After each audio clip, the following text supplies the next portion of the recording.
Bom dia, você que me assiste. Deus te dê graça nesse dia, no nome de Jesus, a você e a sua família. Vamos à palavra de Deus, na nossa meditação de hoje, que está em primeira carta de Paulo aos Tessalonicenses, capítulo 4, o versículo 13 e depois o 15 ao 18. O versículo 13 diz assim: Não quero, porém, irmãos, que sejais ignorantes acerca dos que dormem, ou acerca dos mortos, para que não vos entristeçais como os demais que não têm esperança. Paulo está falando, que acerca dos que dormem, nós não devemos ficar preocupados ou desesperançosos. Nós temos a esperança em Cristo Jesus. Deixa isso para que o ímpio, para aquele que não tem Deus, se preocupe. Nós não devemos preocupar com os que já faleceram. Isso diz Paulo. Dizemos isto pela palavra do Senhor, que nós, os que ficarmos vivos para a vinda do Senhor, não precederemos os que dormem. Paulo usa de novo a palavra dormem. Pois o mesmo Senhor descerá do céu com grande brado, à voz do arcanjo, ao som da trombeta de Deus, e os que morreram em Cristo, agora que ele usa a palavra morte, os que morrerem em Cristo ressurgirão primeiro. Depois nós, os que ficarmos vivos, seremos arrebatados juntamente com eles nas nuvens para o encontro do Senhor nos ares, e assim estaremos para sempre com o Senhor.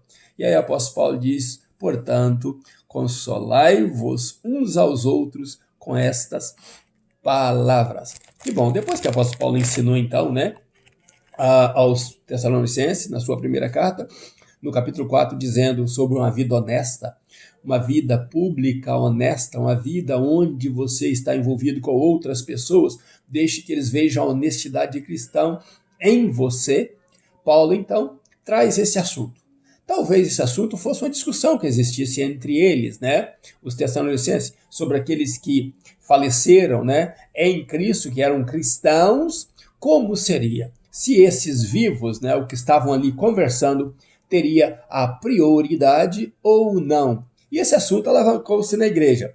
Não é um assunto que traz pecado, é simplesmente uma curiosidade deles. Ninguém estava pecando por pensar assim, mas Paulo, então, traz uma palavra de consolação para ele, dizendo o seguinte: olha, vocês precisam entender isso, que nós, os vivos, os que estamos respirando, que estamos caminhando aqui, nós não teremos prioridade diante deles.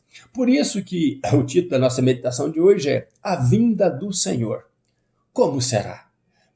Esse assunto, às vezes, não é mais assunto em muitas igrejas, mas era um assunto que devia estar entre os crentes, entre os cristãos. Como será a vinda do nosso Senhor? Se é que você aguarda a vinda de Jesus, se é que você almeja a vinda de Jesus. Porque, infelizmente, tem muitos que se dizem cristãos por aí que não querem mais a vinda de Jesus. Ou melhor, pode demorar um pouco mais, a vida aqui está muito boa. Eu tenho uma vida de academia, eu tenho uma vida de sauna, eu tenho uma vida onde eu tenho um carro muito bom, uma família muito boa. Eu quero gozar dessa vida aqui primeiro. Então, Jesus, não se preocupe em voltar agora. Não precisa se preocupar agora, porque aqui está tudo muito bem. Será mesmo que essas pessoas almejam ir para o céu? Ou será mesmo que são cristãos verdadeiros? Bom, vamos ao assunto então. Então Paulo disse, olha, esse assunto no meio de vocês, eu quero que fique esclarecido. Vocês não terão prioridade naqueles que dormem. Paulo fala a primeira palavra, dormem. Por quê? Paulo não considera aqueles que dormem mortos. Eles faleceram, desta vida, desta carne, mas não são mortos. E a resposta a isso, de que Paulo estava correto, é porque Paulo estudava os profetas. E Paulo estudou exatamente o profeta Ezequiel, quando o profeta Ezequiel fala do justo e do injusto. Ezequiel fala até do justo que certo tempo, cometeu justiça, mas depois perverteu o seu caminho, depois se tornou um mundano, depois se tornou a forma do mundo, como nós falamos ontem, que não devemos nos tornar como a forma deste mundo, conformar com este mundo, aceitar tudo o que este mundo ensina. Então Ezequiel fala exatamente sobre isso. Ezequiel fala no capítulo 18 dele, de Ezequiel, no versículo 20, ele fala assim: a alma que pecar, esta morrerá. A alma que pecar, esta morrerá. E o que é a alma? A alma é o ser imortal que você tem em você. E você é triuno. Você tem corpo, alma e espírito. O espírito é o teu fôlego de vida, o que Deus te deu para respirar, que usa este corpo para transitar, para mover, e então quando o espírito sai desse corpo vem o falecimento, né? O corpo já não tem mais vida, mas o seu terceiro ser, que é a alma imortal, que faz parte da sua triunidade, ela não morre nem indo para o céu e nem indo para o inferno. Ela padecerá ou gozará eternamente. Essa é a divisão da alma. Então Ezequiel diz: a alma que pecar, que levar o corpo a pecar, esta alma padecerá. Esta alma terá morte eterna. Sempre estará morrendo, morrendo, morrendo, morrendo e nunca chegará ao fim. É por isso que Jesus diz que lá no inferno o bicho não morre.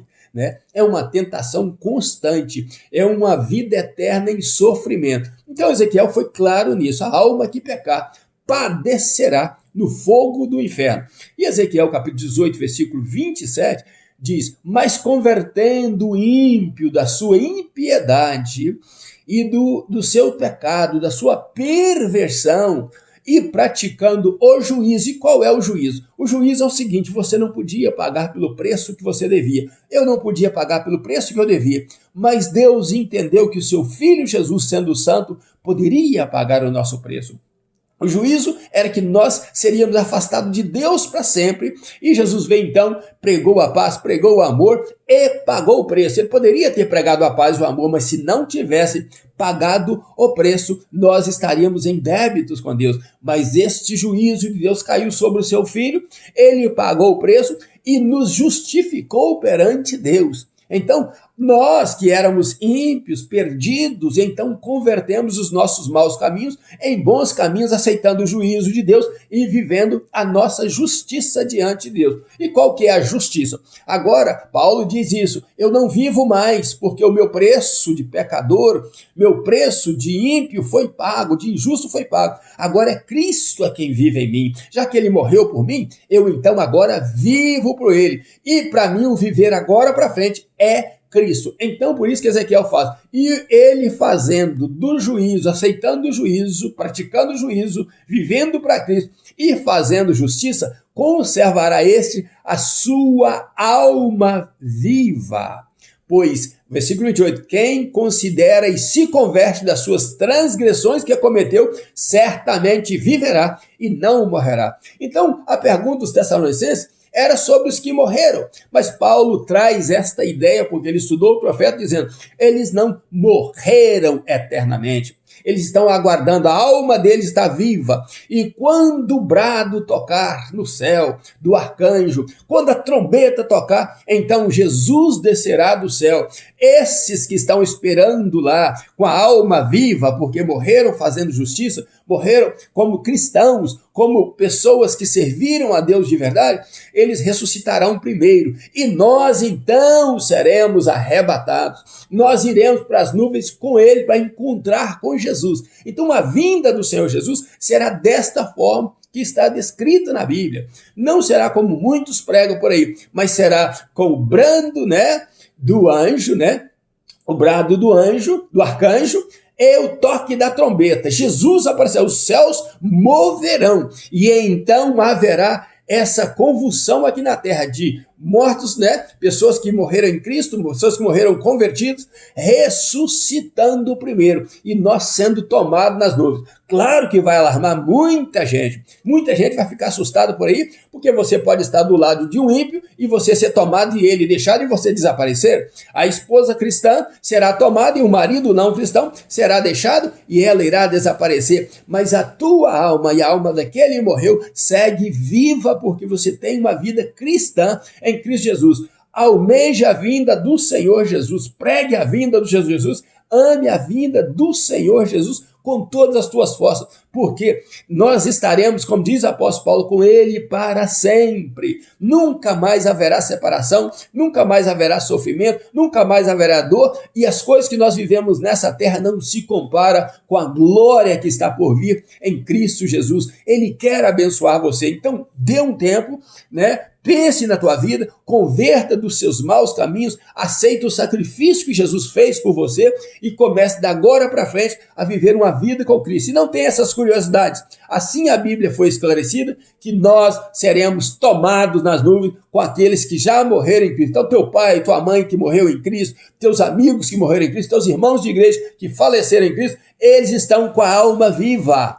E nós também precisamos permanecer com a nossa alma viva para encontrarmos com Jesus nas nuvens e partirmos com ele para a glória. Deixe esse mundo continuar mundano, mas você seja cristão em Cristo Jesus e diga, agora eu já não vivo mais a minha vida como vive o mundano. Cristo vive em mim e agora eu estou preparado para a vinda gloriosa do meu Senhor e Salvador Jesus Cristo, vindo me levar para ficar com ele para sempre. Maranata, ora vem, Senhor Jesus. Um grande abraço meu, ainda nos meus pijamas, buscando a Deus, Pastor Riva Martins. Deus abençoe você e família, em nome de Jesus.